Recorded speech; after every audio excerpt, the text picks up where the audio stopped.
actividad está siendo organizada por Tierra Nueva y antes de comenzar y cederle la palabra a Paco Bardal, les damos fuertes aplausos para los panelistas de hoy.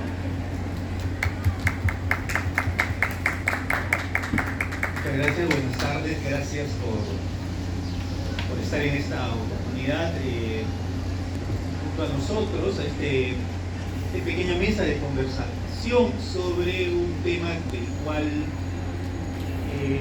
recientemente se ha empezado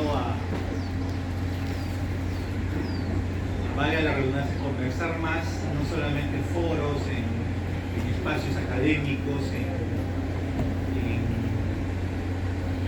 redes sociales, a partir de, creo yo, además de una serie de últimas publicaciones que han estado muy cercanas a la narrativa breve, ¿no? Al cuento. Pienso rápidamente en Ausentes en cada sombra, compilada por Alberto Chirí. Pienso rápidamente en El vuelo de tu mirada, compilado por Melissa Mendieta. Pienso también rápidamente en Las ciudades son tus arterias, y además un poco hablar sobre toda este ir y venir, este devenir de la narrativa breve en nuestra Amazonía.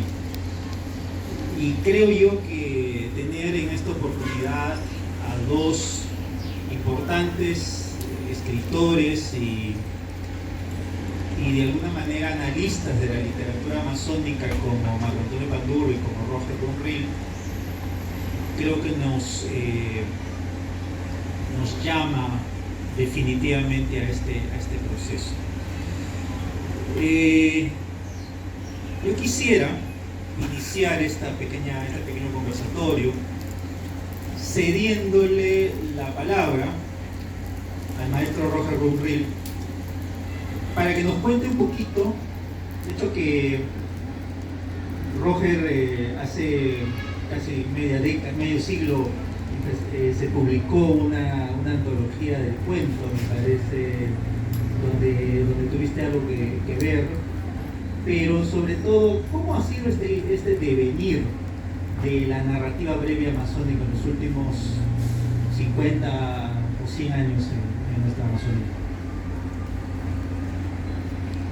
Muy buenas tardes a todas y todos. Agradecemos la presencia de ustedes, porque a esta hora es difícil llegar, ¿no? a la feria. Ustedes han hecho un sacrificio por llegar, y gracias por su presencia. Y gracias a mí por la invitación al Día de Editores de la feria. La literatura amazónica, en principio quisiera decir que yo tengo el privilegio, la suerte, y ustedes dirán cuando digo eso, estamos hablando con un dinosaurio, la suerte de haber conocido a los escritores del siglo XIX, del siglo XX y el XXI, a todos los escritores amazónicos, de 300 años. Efectivamente, en los años 60, ninguno de ustedes había nacido todavía, yo tenía 20 años, y empecé a explorar, a buscar a los escritores que habían nacido en el siglo XIX. Tenía mi libretita, los apuntes, un cazador, y en ese tracé una estrategia para encontrarlos, pero no solamente escritores, sino personajes que habían nacido en el siglo XIX, ¿no? Y les puedo contar que en esa búsqueda, por ejemplo, encontré a Miguel Loaiza, lugarteniente de Arana, el rey del caucho. Y cuando le conté esa historia margallosa, me parecía asombroso que alguien hubiera conocido a Miguel Loaiza, ¿no? Y ahí conocí también a Alfonso Navarro Cauper, en Lima lo entrevisté al escritor famoso de esa época, del Águila Arriaga, ¿no? Y también conocí naturalmente a Guido Ríos, a Arturo de Hernández, son amigos míos, maestros, etc. En el siglo XIX, principio del XX, toda la literatura masónica era una literatura eurocéntrica. Es decir, cuando digo eurocéntrica, quiero decir que la visión que tenían, por ejemplo, los pueblos, los escritores, poetistas, poetas, narradores, era una visión eurocéntrica en el sentido de que para ellos los indígenas eran salvajes, primitivos, etc. O sea, el pensamiento mágico y mítico, el pensamiento, las cosmologías, cosmovisiones, saberes y prácticas indígenas eran supersticiones. Eso está en el libro de Víctor Morey y otro libro más. Esa visión eurocéntrica empieza a modificarse con el advenimiento de los grandes escritores como Izquierdo Ríos, como Arturo de Hernández, como Loreto del Águila. Es decir, ellos empiezan a cambiar ese enfoque. Y ese enfoque cambia radicalmente con la llegada de Rubinzana, mi generación. En el año 1962 fundamos en Iquitos el Grupo Cultural Rubinzana, que replantea totalmente, reformula esa visión. Entonces, para nosotros ya en ese momento, la matriz de la cultura indígena, la matriz de la cultura masónica era matriz indígena, ¿no? En la poesía, en el relato, en la visión política, etc. Y entonces, en ese periodo, los grandes cuentistas son Izquierdo Ríos, Humberto el Águila, etc. Y sus cuentistas, a diferencia de los cuentistas de este taller que son urbanos, ¿no? Adrede ese tema urbano, ellos tienen una visión mágica, mítica, urbano-rural. Y como digo, a partir de los 60, nosotros cambiamos esa mirada, ¿no? Recuerden ustedes que en los años 60 el mundo está cambiando, hay un parteaguas a nivel universal, en lo político, en lo económico, en lo social, en lo cultural. Recuerden, en ese periodo aparece Picasso con sus mayores éxitos pictóricos, aparece la antropología estructural con Levi Strauss, con Cézanne, produce la revolución, la descolonización de África, y en el Perú los grandes movimientos campesinos, y en la Amazonía Rubinzana y otros procesos más.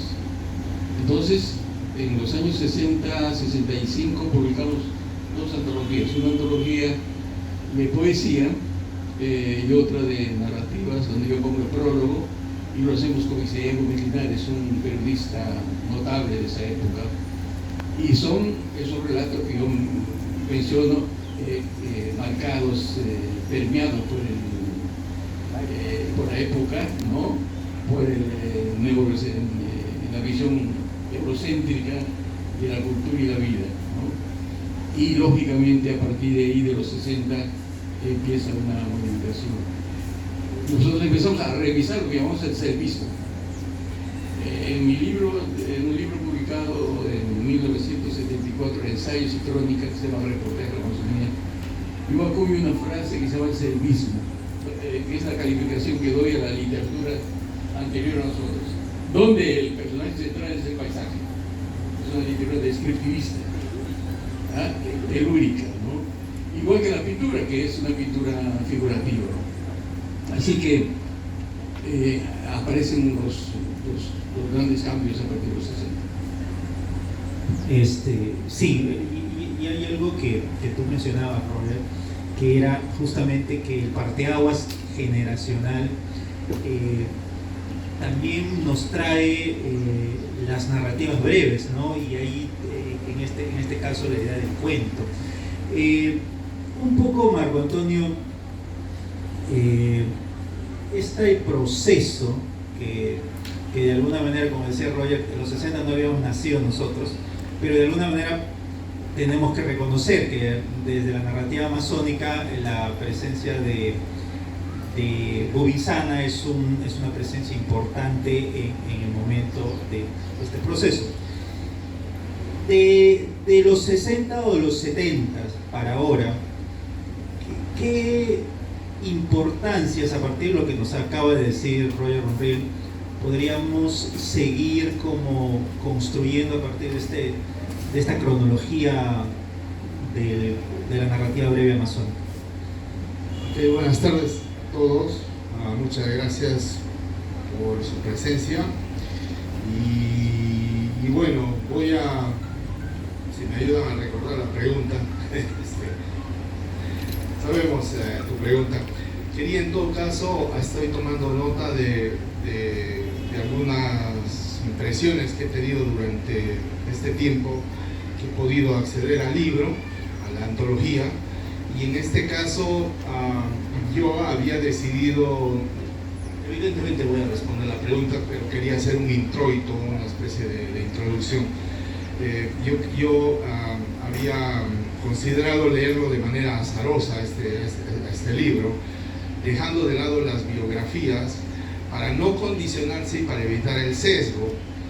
Entonces, incluso dentro de una línea de tiempo, ¿no?, cronológica, un recorrido de tiempo marcado de orden, como se dice, cardinal, ¿no?, o en todo caso ordinal, primero, segundo, tercero, cuarto, quinto, etc.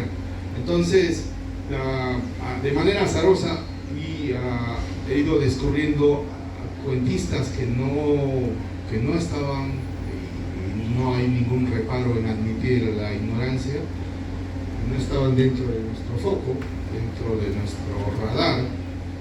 Así que sorpresas totales. Yo quería comenzar sobre un término que acuña Cristian Bendayán, que al final, no sé, como me decía Héctor Molina, al final es dialéctica, ¿no? Lo tomas o lo dejas. Entonces, él usa un término que se llama amazonistas y amazónicos. Los amazónicos tendríamos ser nosotros, que hemos nacido en las tierras amazónicas, y los amazonistas, que no han partido, no han nacido de ahí, pero que han dedicado su arte, su tiempo y su dedicación a trabajar la Amazonía desde el punto de vista pictórico, principalmente. Y en este caso sí tendríamos desde el punto de vista literario a amazonistas, es decir, gente que ha nacido en Lima, gente que ha nacido en Cajamarca, gente que ha nacido en Trujillo y que por esos azares de la vida han terminado en Quito o en la selva en general, en Loreto, en la Amazonía, y han formado parte de sus vidas para traspasarlas a la cuentística en la mayoría de ellos. ¿Okay? Entonces es una mirada amazónica también, pero de amazonistas, si hacemos ese vínculo entre el término acuñado por Cristian Bendayán. Yo de lo que veo del libro son tres hitos, básicamente.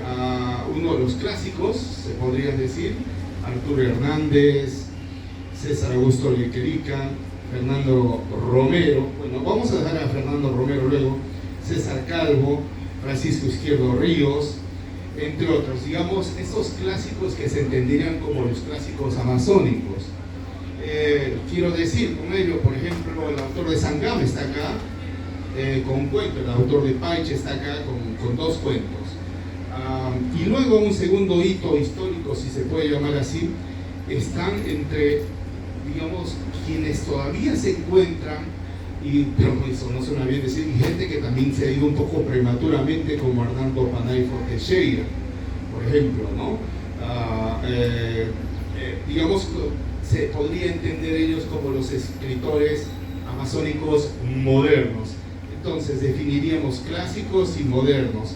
Evidentemente Roger Ruril está dentro de esta nómina. Ya dedicaré muy brevemente a hablar de algo, de un cuento suyo que me ha parecido magnífico, notable, y también hay un corte, luego un tercer corte donde, digamos, aparecen los urbanos, y esto ya respondiendo a tu pregunta. Y entonces creo, hace un momento Roger mencionaba sobre estos aspectos descriptivos del paisaje, pero creo que en los últimos, es decir, en los escritores más bisoños, como llamaba la anterior presentación, más núbiles, está presente ya el factor urbano. Y en ese sentido, bueno, vamos a mencionar algunos: Patrick Pareja, no voy a mencionar ninguno que están acá, ni a Paco ni a mí, como tiene que ser, Werner Bartra, Müller, Müller trabaja así, básicamente, siendo un escritor joven, trabaja cuestiones de orden más tradicionalmente amazónicas, ¿no? Como se concebiría. Yo quería terminar con esto. Entonces creo que el ámbito urbano ha ido ganando terreno dentro de la escenografía de los escritores más nuevos, y principalmente la ciudad de Iquitos. No quiero extenderme más, solo termino diciendo lo siguiente. Dentro de estos amazonistas están Luis Arteaga, Fernando Romero, con un cuento que es memorable, yo sugiero leer, Leproso, Dante Castro. Luis Arteaga, por ejemplo, hay una focalización externa muy interesante, cómo trabaja desde el punto de vista técnico.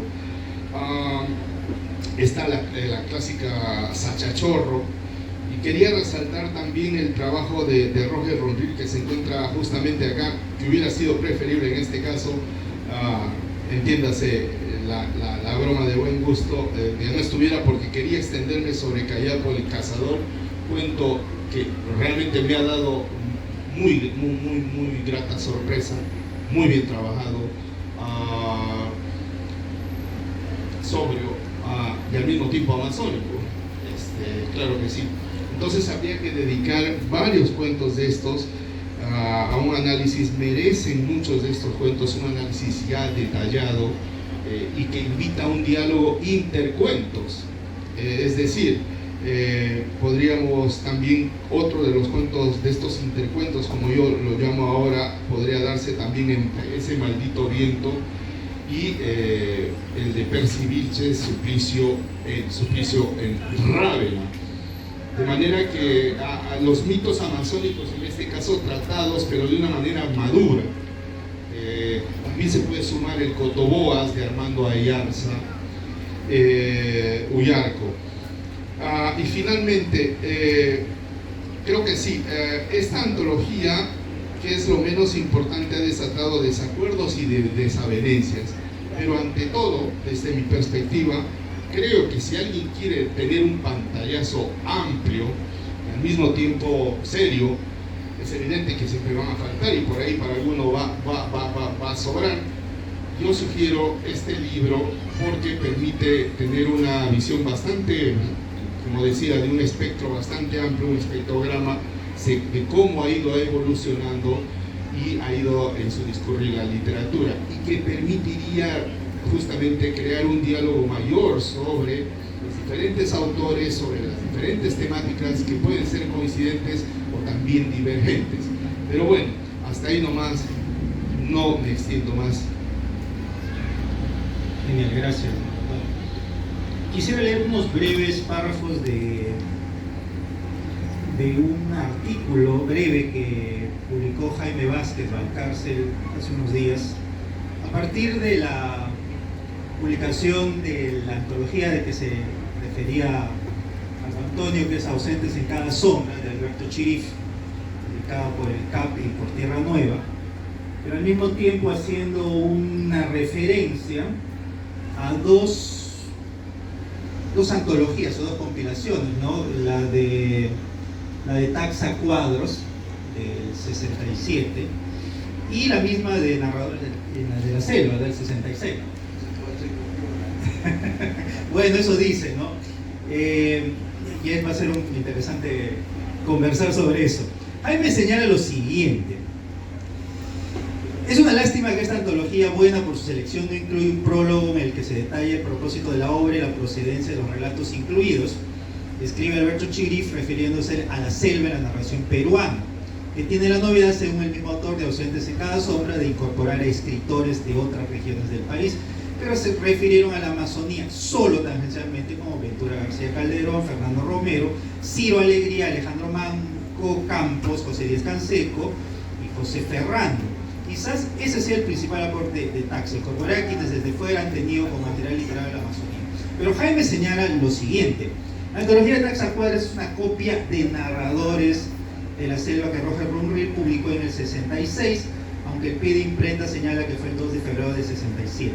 Esta copia señalada por Chirish es por lo menos en autoras y obras de Humberto del Águila, Arturo Burga Freitas, Arturo de Hernández, Genaro Herrera, Francisco Izquierdo Ríos, César Lequerica, Germán Lequerica, Víctor Morey, Francisco Odicio Román, Juan Ramírez Río, Manuel Tunja, Guzmán y Jaime Vázquez Izquierdo. Esa aseveración que hace Chirish sobre el trabajo de Taxacuara le ratifica el autor del Venado Sagrado en posteriores crónicas y ensayos a lo largo de los años. Se podría decir entonces que el trabajo de Taxacuara es una versión corregida y aumentada del trabajo de Roger Brunriel. Ambos tienen que ser tomados en cuenta para cualquier trabajo de recopilación literaria para coincidir o discrepar con el contenido. Quiero darle la palabra a Roger, un poco para situarnos a partir de esta anécdota específica que señalamos, pero al mismo tiempo, ¿cómo crees que se ha ido manteniendo la esencia de la narrativa breve en la Amazonía peruana en estos últimos tiempos? Señalabas que la vertiente mítico-mágica previa o de los años de estos años 60 ha dado pie quizás a algún tipo de literatura más urbana, ¿no? Pero ¿cuál creeríamos, en todo caso es una pregunta para los dos, cuál creeríamos que sería la esencia de lo que nos ha ido manteniendo como hilo conductor en la narrativa breve amazónica? Gracias, Paco. Antes de nada quisiera hacer una mención a la antología, que es el compilador, ¿no? Narraciones, dices en el prólogo, memoria literaria de una ciudad con epíteto joven. Yo me quedo sorprendido por la calidad de los textos, totalmente urbanos, es una cuentística urbana, ¿no? Donde ya en estos cuentos aparece el caos y el desorden urbano de Iquitos. Y todos los cuentos, los relatos, que son breves, tienen un contenido dramático de interiorización del drama humano, ¿no? Y pienso que, aunque tú no lo notas en el prólogo, el taller que tú mencionas, organizado por Nueva Tierra, el taller liderar la ciudad son sus arterias del 2021, están marcados por el encierro del coronavirus, de la pandemia. Uno ve la tensión, la soledad, el drama, ¿no? Como ha ocurrido en todo el mundo, entonces ellos también. Uno siente esa tensión psicológica, dramática de estos relatos. Tienen un magnífico estilo, se ve que el taller ha cumplido su rol.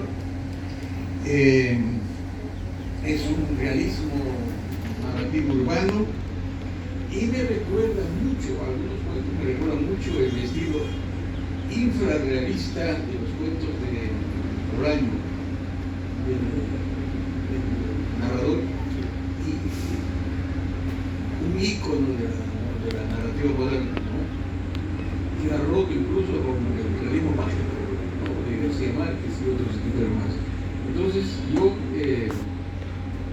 saludo la publicación de esta antología y veo que algunos autores están condenados a ser buenos escritores en el próximo futuro, por su estilo, por su calidad, etc. Con relación a lo que tú me preguntabas, en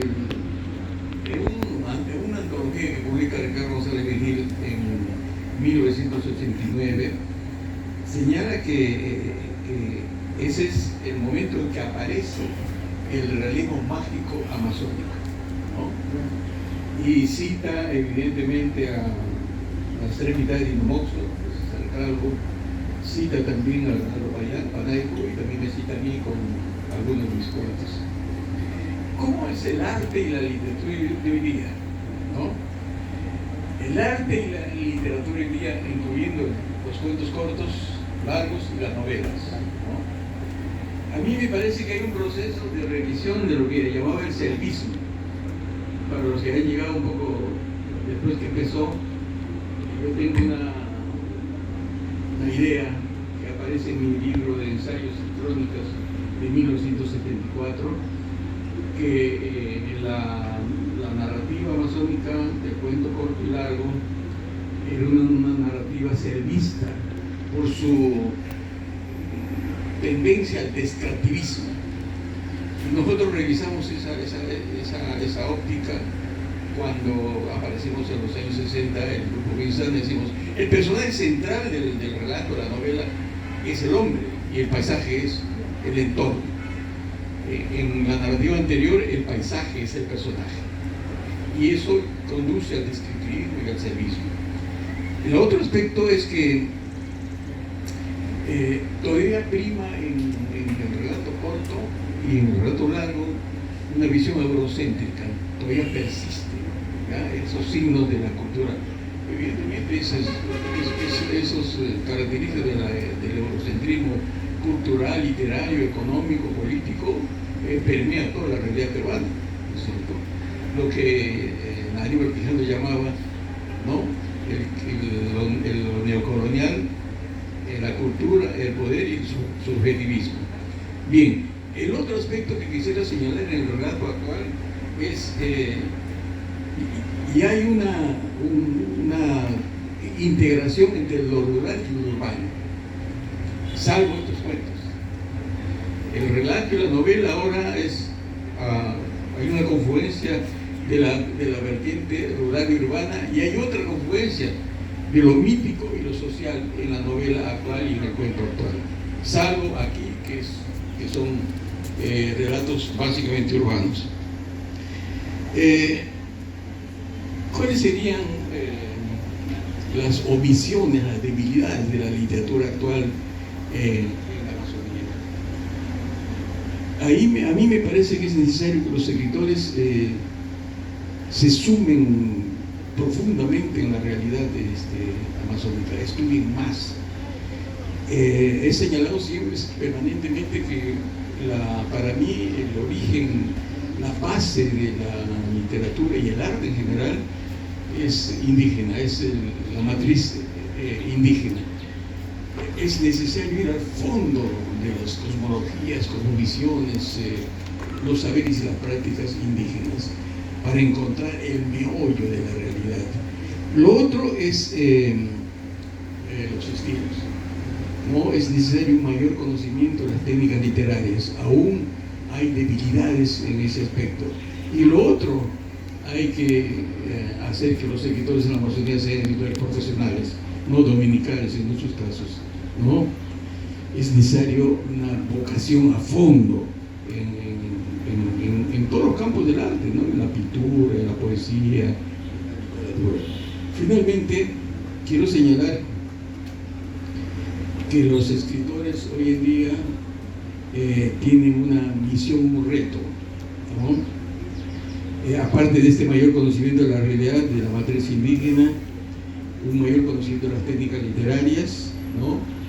Y porque las tendencias de la narrativa, del cuento y la novela, ahora hay una tendencia a la novela histórica, ¿no? Pienso que, voy a repetir esta frase y ojalá lo memoricen: los escritores, los artistas, el arte y la cultura amazónica, su objetivo de ahora y de mañana es universalizar el arte y la cultura amazónica y amazonizar la cultura universal. Gracias.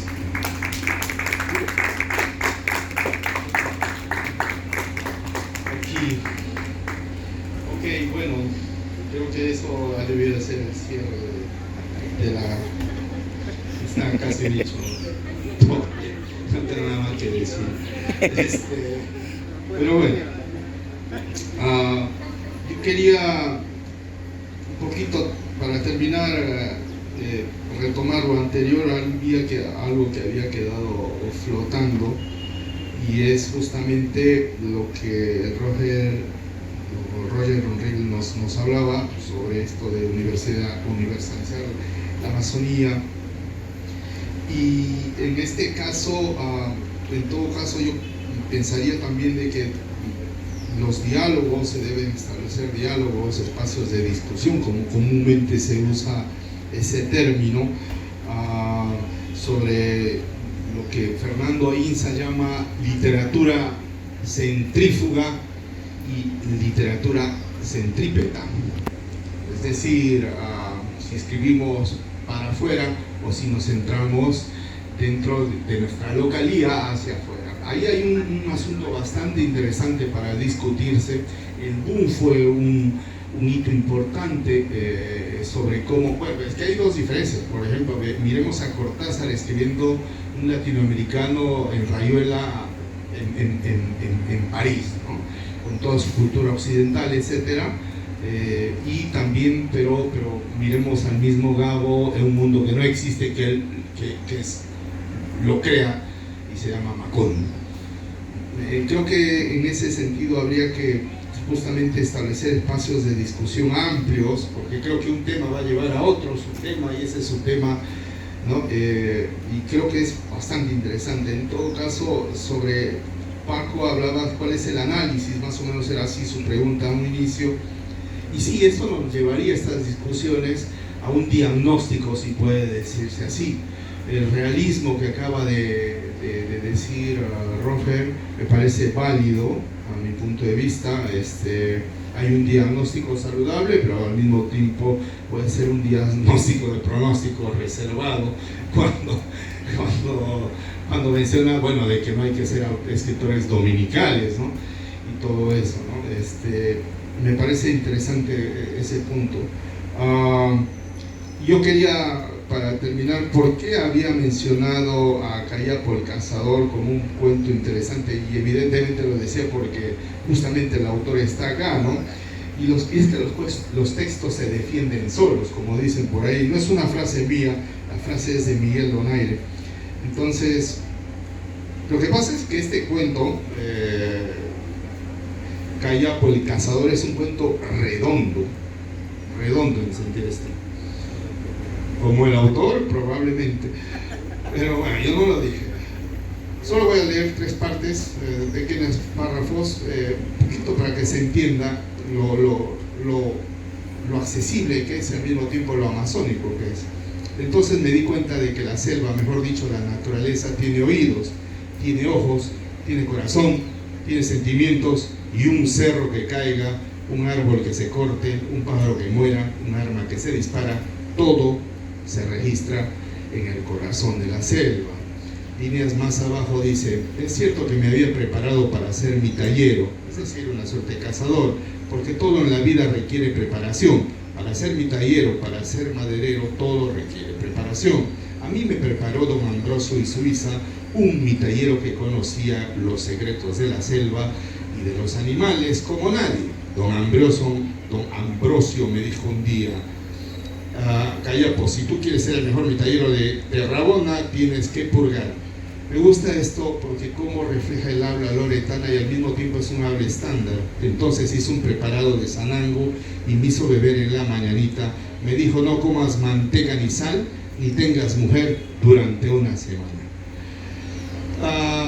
Y después menciona: parecía que los animales me venían a buscar en el monte, ya con esta especie de hechizo que se había, de ritual que había preparado y que digamos esos poderes adquiridos, ¿no? Parecía que los animales me venían a buscar en el monte. Todos los mitalleros siempre andan buscando esta piedra, pero muy pocos la encuentran. Yo tenía esa piedra que se llama talla, hay que cararla y dietear unos días antes de usarla. Pero bueno, entonces sobrio, por eso me refería al cuento. Es un cuento muy redondo en el sentido estricto de lo que es el cuento.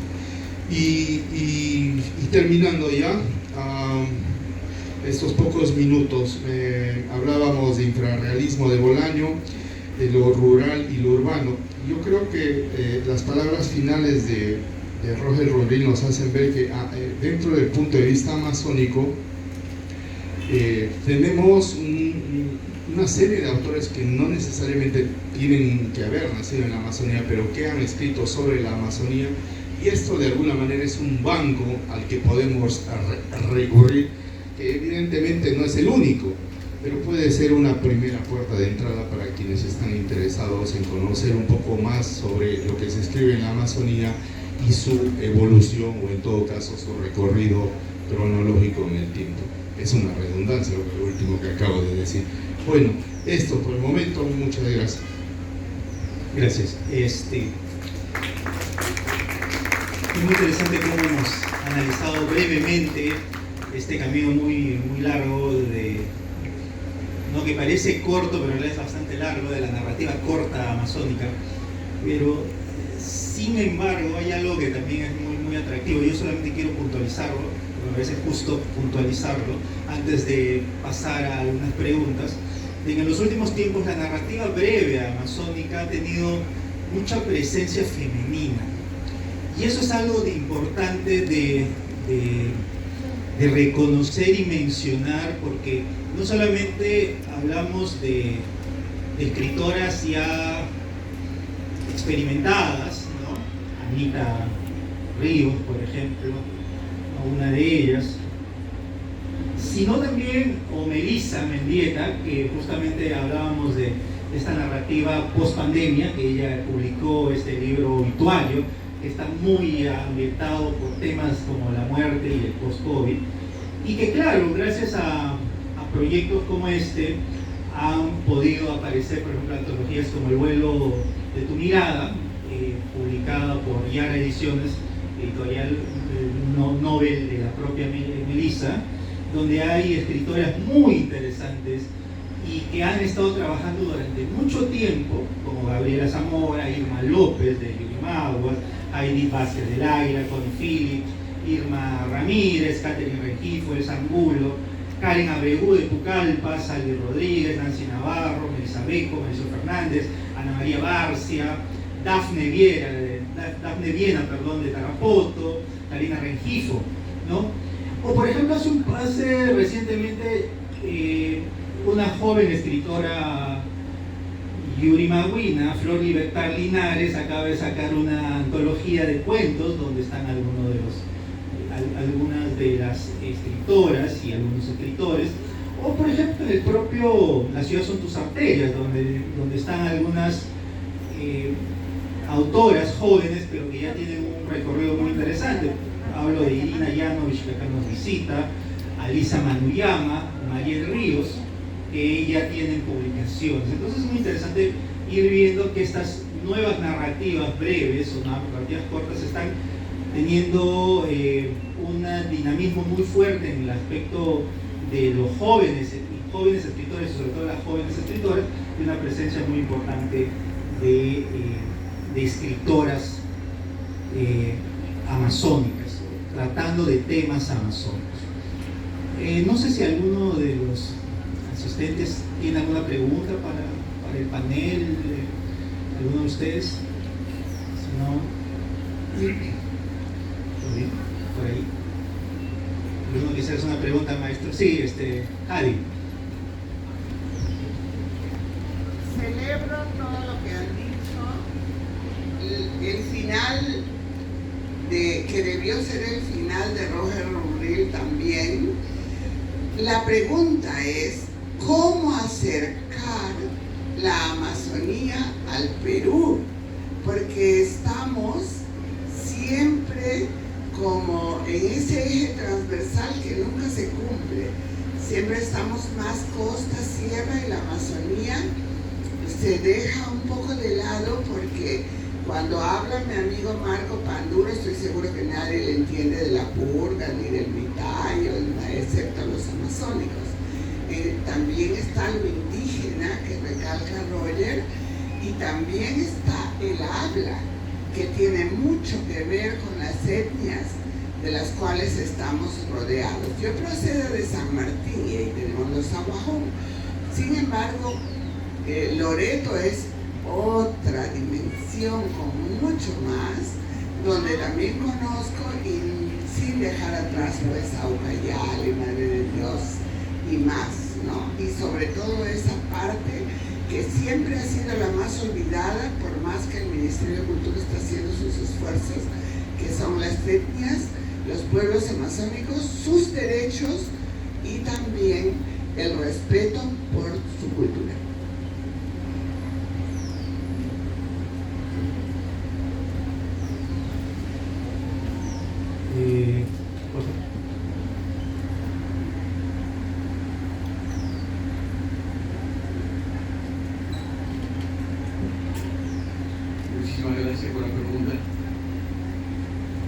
visión colonial sobre el Perú, sobre la Amazonía, desde siempre. Mariátegui, en los 7 ensayos, en la segunda edición del año 1934, señala esa visión colonial. Esa visión colonial sigue siendo vigente ahora. Cuando el Estado peruano, cuando las clases dominantes, cuando la CONFIEP y ALEX hablan de la Amazonía, ven a la Amazonía solamente como un espacio para extraer riquezas, petróleo, oro, madera, etc. No tiene una visión de Estado sobre esa región. Y cuando yo, en 1910, he publicado un libro publicado por Naciones Unidas que se llama La Amazonía, la Tierra Prometida, señalo que, en 1910, que la Amazonía en el siglo XXI es el espacio estratégico, geopolítico, geoeconómico e hidropolítico del Perú del siglo XXI. 1910, 2010, perdón. Pero fíjese ahora, en el siglo XXI, hoy en día, el tema central, las 3 ideas que Noam Chomsky habla sobre el mundo, las amenazas que se tienen sobre la especie humana son, en primer lugar, el cambio climático, una posible guerra atómica y la crisis económica mundial. Entonces, la Amazonía, que es el banco genético más grande del planeta, que provee el 90% del gas y el petróleo, que tiene la biodiversidad, que tiene el agua.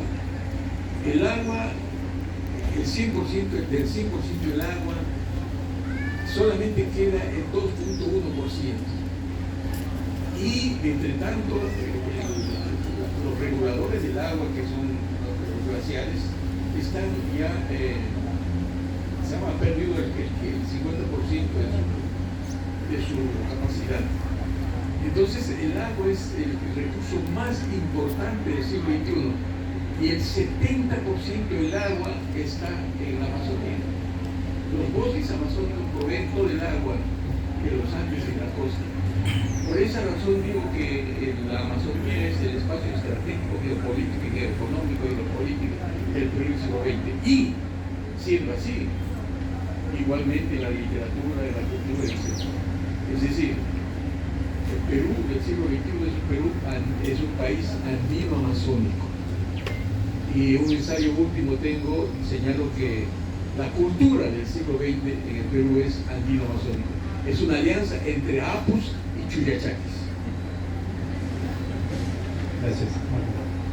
Sí, bueno, yo en realidad no creo que tendré una respuesta, tampoco un ensayo de respuesta. Pero podríamos asociar, quizás el contexto mundial está cambiando de alguna manera y puede que eso juegue, no sé si exactamente a nuestro favor, pero sí hay una tendencia a despoblar los grandes centros urbanos, las metrópolis y vivir de otra manera, ¿no? En ese sentido, a veces cuando hay una frase que dice, bueno, si tú, bueno, que no es exacta, si la montaña no viene a nosotros, pues nosotros vamos a ir a la montaña. En todo caso, quienes no están en la montaña van a tener que ir a la montaña, y la montaña es la selva amazónica. Creo que hay otras formas de vivir. Creo que el contexto, como decía Roger, Ucrania,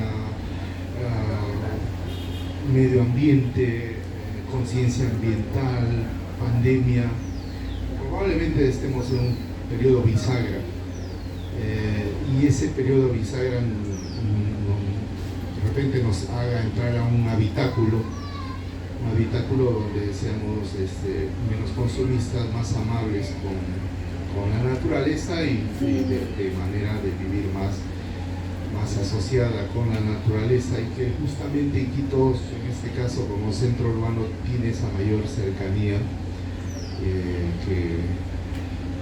que otras ciudades, ¿no? Creo que hasta ahí nomás podría decir, no nos trasladamos nada que eso. Así que, bueno, vamos a esperar. Pero eso sí, creo que los espacios de discusión, insisto, los espacios de discusión deben ser fundamentales. Eso, bueno, no podremos saber, es como decir, voy a realizar una investigación y ¿en qué concluye tu investigación? Bueno, concluye que 1 más 1 es 2. Las investigaciones nunca quedan cerradas porque invitan a otras. Si una investigación es buena, invita a seguir investigando. Y en ese sentido, los espacios de discusión en literatura, en arte, en cultura, permiten seguir avanzando. Gracias. Ok, gracias. Yo solamente quiero cerrar esto con unas breves reflexiones sobre lo que decía Hadi, que hablábamos de la necesidad de integrar, ¿no? O sea, cómo integrar a la Amazonía al país y cómo integrar a la Amazonía a la propia Amazonía dentro de la propia Amazonía, ¿no? Hablábamos de que, por ejemplo, las narrativas originarias todavía están en un camino a construirse. Por eso es importante, por ejemplo, que obras como Sancho de Dina Nanco haya ganado el Premio Nacional de Literatura el año pasado. Sancho de Dina Nanco, una escritora de origen oahu. El libro es muy bueno y realmente creo que tiene que ser leído por la mayor cantidad de personas posibles, y creo yo que esta es una forma de integrar, que desde la propia Amazonía, por los propios amazónicos, se pueda construir estas propias formas de hacernos conocer y hacernos entender, porque al mismo tiempo esa es una forma también de integrarnos entre los urbanos, entre los mestizos, entre los originarios. Creo yo al final que esto es justamente lo que creemos de la forma de construir nuestra propia identidad general. Y nada, ha sido un gusto, es un placer y un honor estar con Roger y con Marco Antonio en esta mesa. Muchas gracias a todos ustedes y muchas gracias a Tierra Nueva y a la Cámara Peruana de Libro.